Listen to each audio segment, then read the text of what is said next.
thank you to Noam and Reboot and the Holocaust Museum for hosting this screening of my good friend Mickey's movie. Um, you know, I've known Mickey for quite some time. He actually wrote the book on which we based Pitch Perfect. So we've been friends for a long time, had a lot of success together. And this is your directorial debut. It is. And sitting, watching it next to you, I was, my heart was beating out of my chest. Why? I always want to make you proud. I don't know. Oh my goodness. I just feel like you I'm rescued so me out of like a proud. cubicle in New York and changed my life. And I always feel like I want to do right by you. Oh my goodness. Well, I think you did right by a lot of things with this piece. Why did you feel like this had to be the one that you directed, and what brought you to this story? It sort of started, it started with two ways. One, about 20 years ago, I went to the Anne Frank house. And I went alone, and I was just out of college, and I cried. You know, all the things you expect is going to happen at the Anne Frank house. And then you do exit through the gift shop. And I remember being like, well, that's kind of weird. Like, who would buy this stuff? Like, it was weird. And that image always stuck out for me. And then in 2020, there was a study. It was the first 50-state study of young people and their knowledge of the Holocaust. And it revealed horrifying statistics. You know, more than 2/3 of young Americans couldn't tell you how many Jews were killed in the Holocaust. 11% really did believe Jews caused the Holocaust. The study made international news, and it stuck out in my mind, like, how do we make a difference? And I didn't want to make an educational film by any means, but I felt like the way to get to young people is through comedy. So you speak this comedic language that they understand, to disarm them, and then you hit them with this message. Yeah, I got Reboot Studios, they were launching a studio, they put out a call for entries. I submitted this sort of crazy idea, the Anne Frank gift shop, and they were lucky, I was lucky that they took a chance. That's really amazing. You talk about comedy. I find the tone of this to be so special because I really think when I say a roller coaster, what I mean for me as the audience, I won't speak for anyone else, but maybe you guys can relate to how I feel watching this.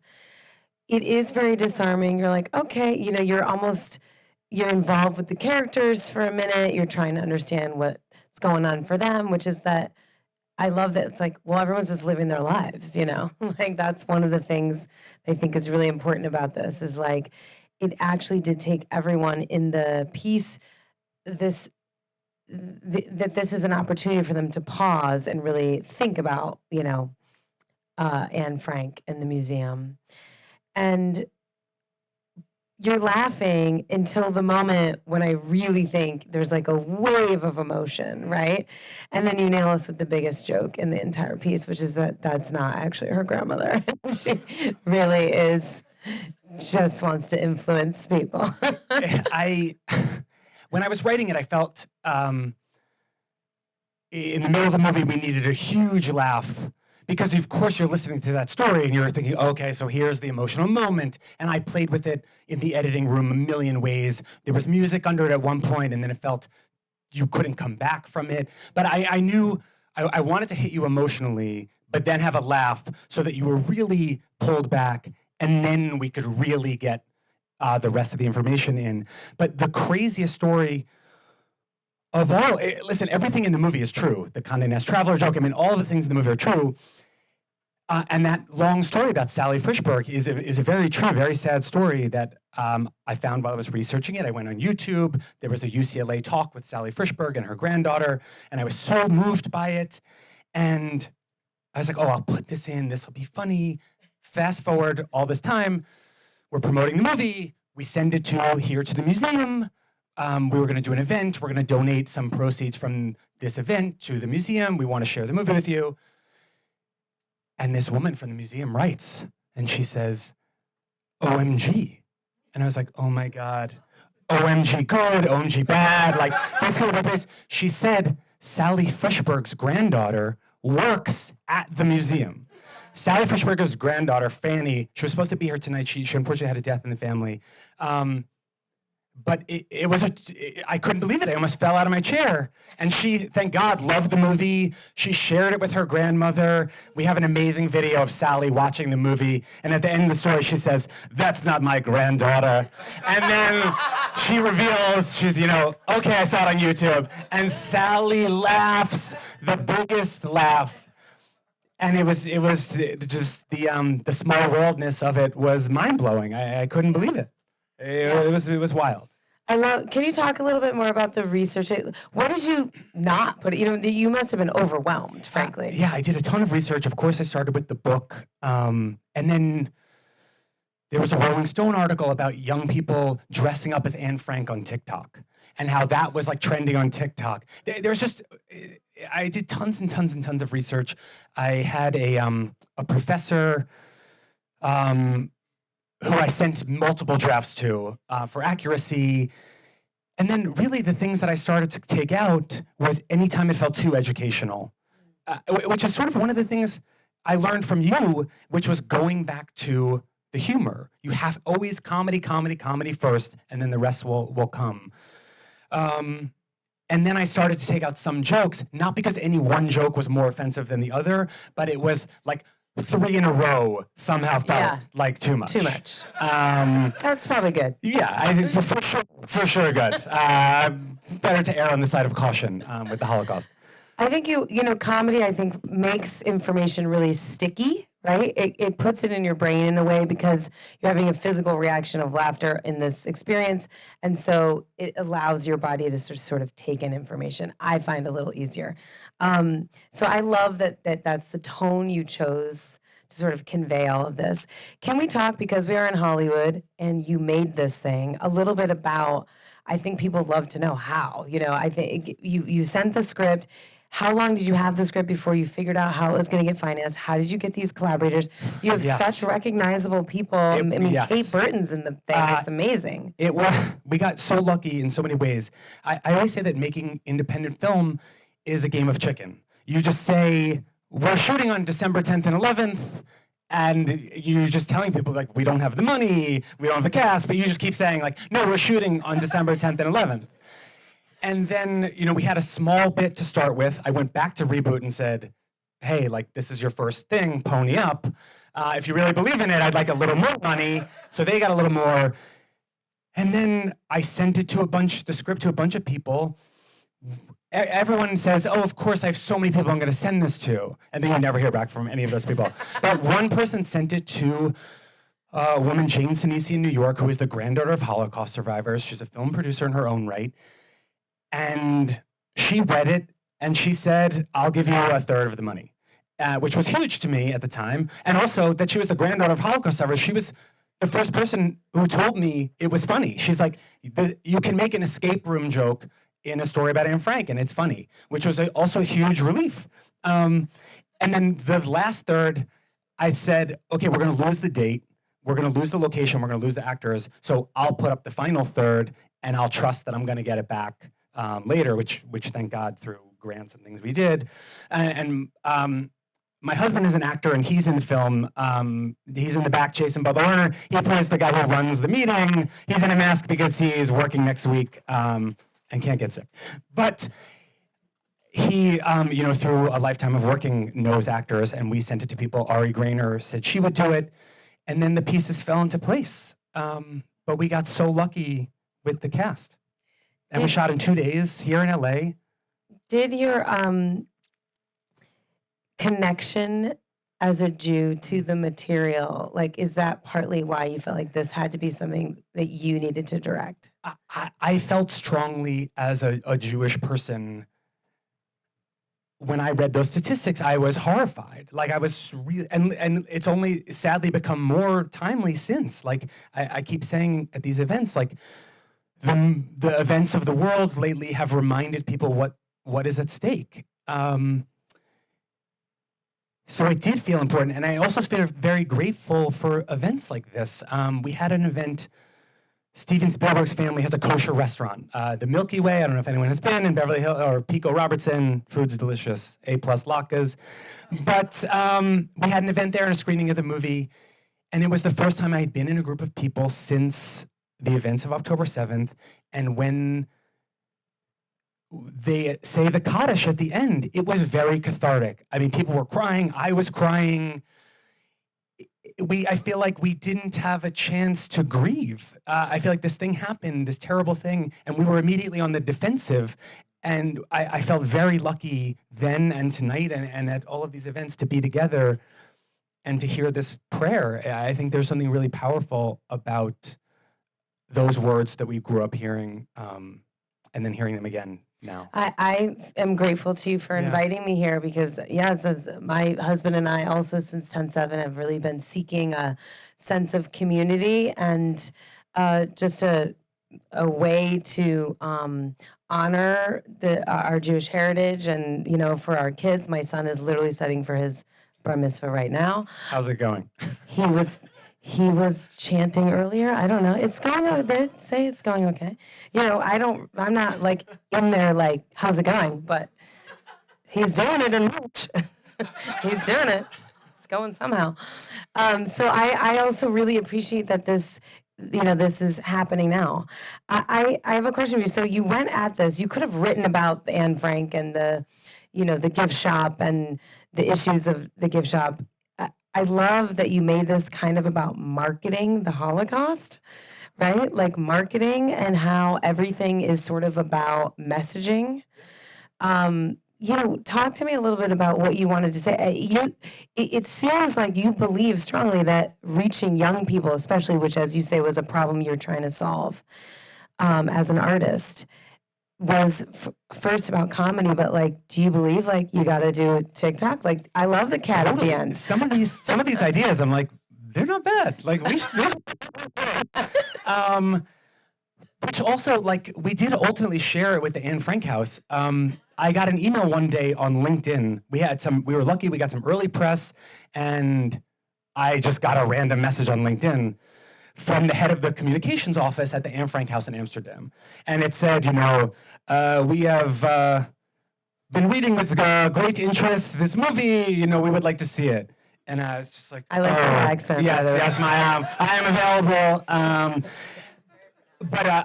Anyway, I sent it to Noam. Producer was like, oh God, Noam. And he's like, we should send it to them right away. Like, rip the Band-Aid off. We knew we were gonna have to do this at some moment. So I just sent it, you know, it helped that we had just won an award at a Jewish film festival. So it's like, oh, you're right on the heels of winning this award. We'd love to share it with you. Like, oh God. And I heard nothing for 3 days. And every morning I would wake up, I was like, oh my God, we're in so much trouble. Yeah. And then on the third day, I got an email back from them. Thank you so much for the movie. We have had these conversations many times in our own office. And we very much enjoyed the insight and the jokes, and we have one concern. I was like, oh my God, scrolling down, one concern. And she said, the closed captioning is not very good, and it would be better if the closed captioning, so all the jokes would land. And I was like, thank God. Like, it resonated with her. She admitted this is problems that we're all facing, the conversations they're having, and she thought it was funny. So I felt like it was a huge relief. That's a huge win. I must be so proud. Yeah. Huge win. So hopefully next year we'll do an event together there. That would be amazing. So it would be amazing. And do you have any advice for the Holocaust Museum LA? Well, I did laugh. There's a sort of gift shop downstairs, and they do have a children's book about Morcha the cat. It's like Anne Frank and her cat. And I was like, oh yeah, here we are. Yeah. Why not? Why not? The cat kills. What is next for the? I mean, how do you feel that the message is getting out? Like, I mean, you're doing an amazing, you know, small part. I feel like, you know, it's all we can do. What is next for the film and for you? Yeah, I think it's doing its job. We released a sort of minute 20 clip from the center of the meeting online, and it has like 52,000 views on Instagram in a week. I was like, people are finding this funny. The film, if you enjoyed it, is screening until December 18th on GQ.com in its entirety for free, which has been great to bring people in. And then, you know, knock on wood, we're trying to make the shortlist for the Oscars, which will open up further doors. But we really just want people to see it. Like, we really believe in the message of the film. We really believe the comedy works. We've seen it in enough rooms with the different people that it does disarm you and the message gets through. And we're just hoping that more people see it in 2024. Like, that's really the goal, is just to get it seen. I've been to a bunch of film festivals, Jewish film festivals, non-Jewish, the whole gamut of things. And I always feel so lucky to hear people laugh and then to hear a few sniffles at the end. I think it's also speaks to what she was saying about, what is it, the empathy? Empathy fatigue. Fatigue. Which is a real thing that scientists found with young people, that they really do have access to tragedy in their pockets 24 hours a day. And they're desensitized to violence, which is kind of another way that comedy works. Because it's a way to process trauma. Yeah, and you can see that you have a character processing the trauma of his mother's death. The mourner's cottage obviously hits real close to home for him at the end. Why was it important for you to end the film that way? You should know we shot a scene in the hallway where he and his dad talk on the phone for a minute. And it actually really does come back to Pitch Perfect, because there was a thing, Elizabeth and Max Handelman, her husband who's here, who's produced the film, they always came back to this idea of, like, you can have the emotion, but you have to end with a joke. Like, you can hit, if you don't have a joke right after the Maudlin Saccharin thing, like, you've failed. You got to come back to a joke. So we had him in the hallway, and he calls his dad, and he's trying to connect with his dad, and his dad is, like, kind of rude the way parents can be, and he ends up just hanging up on his dad. And it was funny, but it was entirely unnecessary, because we had the cats over Instagram in the end do everything that I wanted it to do at the end. But people have been asking about that sort of abrupt cut, and there's a moment in the movie that you may or may not have caught, it happens very quickly, where he says, you know, Anne's father, they were locked in this attic together for 2 years, and Anne's father read the diary, and after Anne had passed, and he said, I don't know my own daughter. That's a true thing that he said. And we'll never know what conversation Anne and her dad would have had after. Like, I'm sure she would have talked to him and forgiven him. Like, who knows? But that conversation obviously never could happen. And thankfully, knock on wood, we live in a time where this guy can have that, he will live to have the conversation with his dad. That's awesome.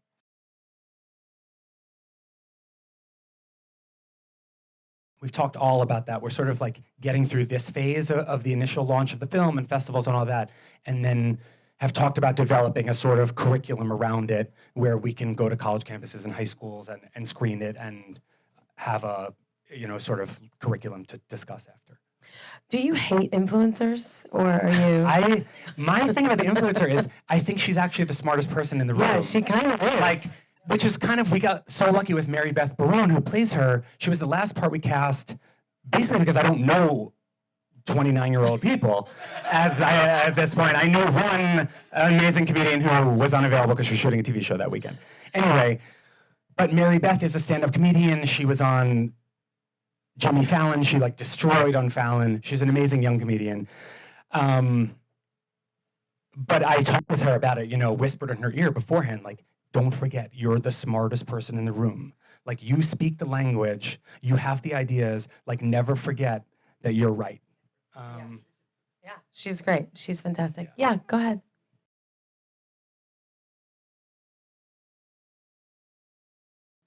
Yes, it's sort of wild, the Anne Frank house. When I went, it wasn't as hard to get in. Now it's like a hot restaurant. Like, they open the reservations like 6 weeks in advance. Like, you have to log in. Like, and it really is very hard to get a ticket now. You really have to plan ahead. And I heard this amazing anecdote about Gal Gadot, which may or may not be true, that she went at the last minute and was, like, calling in a million. She played Wonder Woman. She's Israeli. Was calling in a million favors to get tickets at the last minute, because it is very hard to get in. And they don't want to pack the place. They want some silence that you can go through and have your experience. That's right. And they did recently, just so you know, they did renovate the cafeteria recently, the coffee shop, and they did have a study to talk about what should be in the cafe and how it should, that people leaving the museum had such a strong emotional experience, they needed a buffer between them, the experience in the real world, But then there was a review in Condé Nast Traveler that said the pastries are good. And I was like, yeah, okay. And their review does, there's sort of information on Condé Nast Traveler about the museum. It does open with like that line about the line outside. I mean, I think it's so interesting, this feeling that we're all having of like survivor's guilt almost, right? Like that we can eat the good pastry after walking through the museum. It's like, it's a really, it's very impactful to think about. Just it brings up for me a lot of gratitude, and which is what I have for everyone who showed up tonight to watch this little film. And thank you all so much. This has been lovely. Thank you again, Noam, and to the museum and the staff that's helped us tonight, and to you, Mickey. No, thank you all for coming. I know a weeknight in Los Angeles is very easy to cancel. 6:30 traffic. I'm very grateful that you're here. And we're gonna go downstairs. We're gonna light the Hanukkah candles. Yes. If that's interests you, there will be wine and some cheese and crackers. And if there was anything you didn't get to ask, I will be there. I would love to talk. And thank you truly to Reboot, to Elizabeth for hosting, the museum for having us. I can't thank you enough for everyone for being here. Thank you.